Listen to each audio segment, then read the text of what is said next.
தலைமைச் செயலகத்தில் நிதியமைச்சர் ஓ பன்னீர்செல்வத்தை சட்டமன்ற எதிர்க்கட்சித் தலைவர் மு.க.ஸ்டாலின் திடீர் சந்தித்துள்ளார். இந்த சந்திப்பு குறித்து அங்குள்ள எமது செய்தியாளர் ராஜாவிடம் கேட்கலாம்.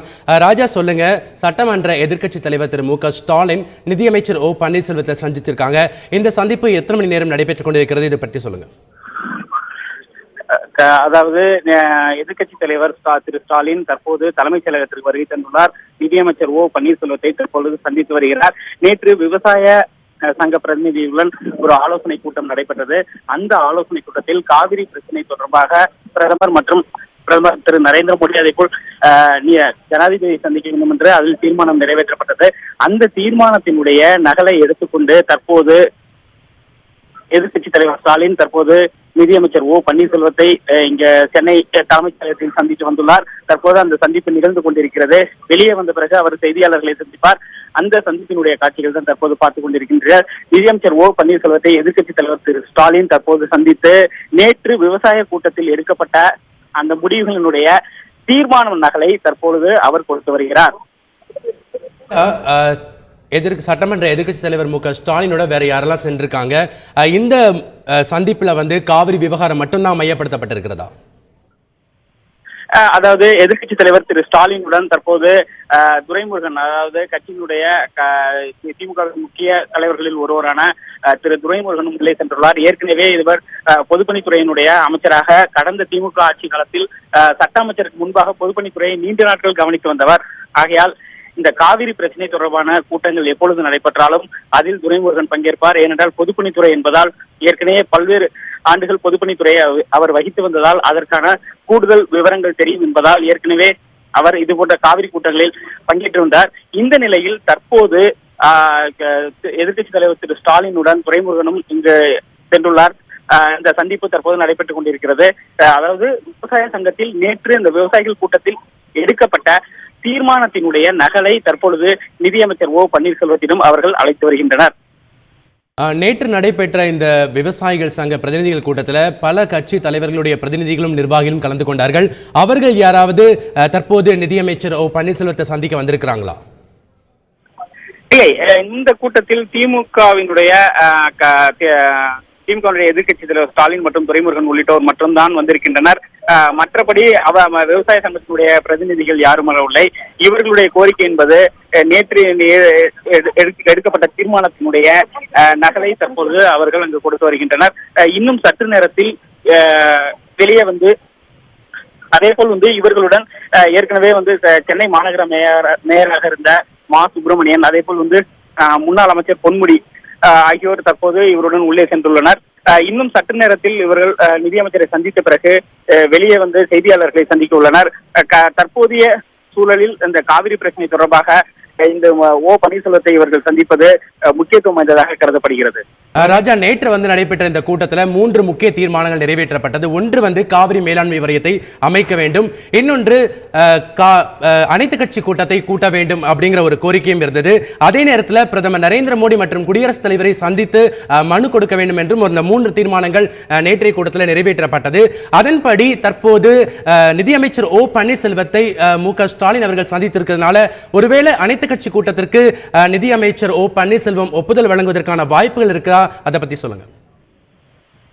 ஏற்கனவே காவிரி பிரச்சனையை தொடர்பாக கடந்த பல ஆண்டுகளாகவே அனைத்து கட்சிகளுடைய ஒற்றை கோரிக்கையாக இருப்பது அனைத்து கட்சி கூட்டத்தை கூட்டி காவிரி விவகாரம் தொடர்பாக முடிவெடுக்க வேண்டும் என்பதுதான். ஆனால் அதற்கு முன்பாக தமிழக அரசினுடைய நிலைப்பாடு என்பது சட்ட ரீதியாக இந்த பிரச்சனையை அணுக வேண்டும் என்பதே தமிழக அரசினுடைய நிலைப்பாடாக இருக்கிறது. இது கடந்த காலங்களோட தமிழக அரசினுடைய செயல்பாட்டில் நன்றாகவே நமக்கு தெரிய வருகிறது.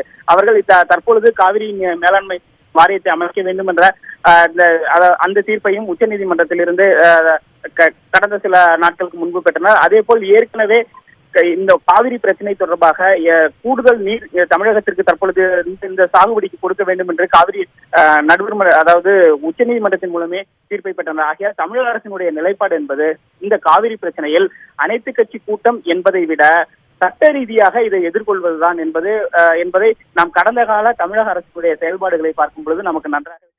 ராஜா, சொல்லுங்க, தற்போது எதிர்க்கட்சி சட்டமன்ற தலைவர் திரு ஸ்டாலினுடன் ஒரு சிலர் சென்றிருக்காங்க அப்படின்னு சொன்னீங்க. அதே நேரத்தில் அங்க ஓபிஎஸ், அதாவது நிதியமைச்சர் ஓ பன்னீர்செல்வமோட வேற யாரெல்லாம் இருக்காங்க, அதை பற்றிய தகவல் சொல்லுங்க.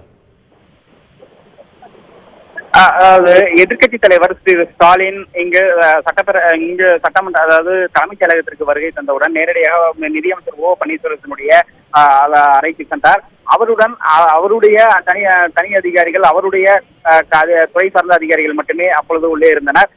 தற்போது எதிர்க்கட்சி தலைவர் ஸ்டாலினுடன் துரைமுருகன், முன்னாள் அமைச்சர் துரைமுருகன், அதே போல் முன்னாள் அமைச்சர் பொன்முடி, முன்னாள் சென்னை மாநகர முன்னாள் மேயர் அதாவது மா சுப்பிரமணியன் உள்ளிட்ட திமுகவினர் தற்பொழுது நிதியமைச்சரை சந்தித்து வருகின்றனர். இன்னும் சற்று நேரத்தில் நிதியமைச்சரை சந்தித்து விட்டு திமுக பொருளாளர் ஸ்டாலின் வெளியே வர உள்ளார். அதன் பிறகு அவர் செய்தியாளர்களை சந்திக்க உள்ளார். அந்த செய்தியாளர் சந்திப்பின் போது செய்தியாளர் பல்வேறு கேள்விகளை அவரிடம் எழுப்ப உள்ளனர். அப்பொழுதுதான் இந்த சந்திப்பினுடைய முழு விவரங்கள் தெரிய வரும். இந்த சந்திப்பு சுமார் 20 நிமிடங்களுக்கு மேலாக தற்போது நீடித்து வருகிறது. சந்தித்துவிட்டு முக்கியமாக நேற்றைய இந்த விவசாய சங்க கூட்டத்தில் எடுக்கப்பட்ட அந்த முடிவுகளுடைய நகலை 3 தீர்மானங்கள் நிறைவேற்றப்பட்டன. அந்த 3 தீர்மானங்களினுடைய நகலை தான் தற்பொழுது அவர்களிடம் கொடுத்து வருகின்ற நிதியமைச்சரிடம் திமுக பொருளாளர் கொடுத்து வருகிறார். அதன் பிறகு அவர் அதற்கு என்ன பதிலளித்தார், எது போன்ற நடவடிக்கைகள் எடுப்பதாக தெரிவித்தார் என்பது குறித்த இந்த முழு விவரங்கள் இன்னும் சற்று நேரத்தில் திமுக பொருளாளர் ஸ்டாலின் வெளியே வந்து செய்தியாளர்களை சந்திக்க உள்ளார். சந்தித்த பிறகு அதற்கான முக்கிய எது போன்ற இந்த சந்திப்பினுடைய நோக்கம் என்னவாக இருந்தது, எது போன்ற முடிவுகள் எடுக்கப்பட்டன குறித்து தெளிவாக தெரிய வரும். ராஜா, இந்த சந்திப்பு தற்போது எத்தனை மணிக்கு ஆரம்பிச்சது? இன்னும் இந்த சந்திப்பு எவ்வளவு நேரம் நீடிப்பதற்கான வாய்ப்புகள் இருக்குது? இந்த சந்திப்பு என்பது சரியாக ஒரு 20 நிமிடங்களுக்கு முன்பாக நீடித்தது. தற்போது திமுகவினுடைய பொருளாளர் ஸ்டாலின் செய்தியாளர்களை சந்திக்க வருகிறார்.